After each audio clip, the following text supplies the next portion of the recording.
Hey guys, this video I'm gonna show you how you can force restart Fire Max 11 tablets when it's frozen and it's not responsive.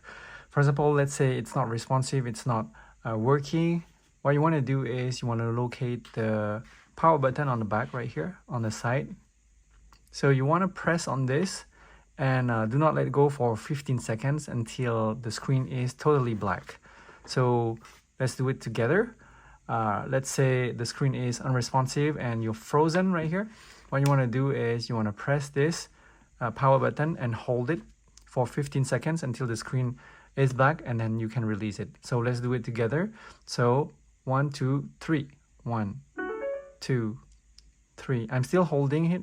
Just don't release it. Just keep holding. Don't worry about what the screen is doing.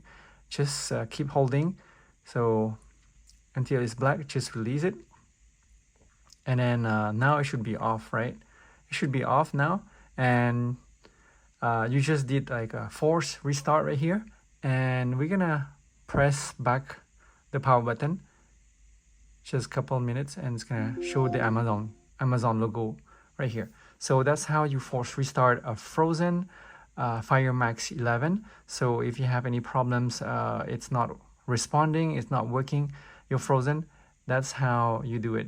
Just keep holding for 15 seconds the power button until the screen is black, and then release the power button. And now you have working Fire Max 11, and you should be good to go now. So it should be working fine.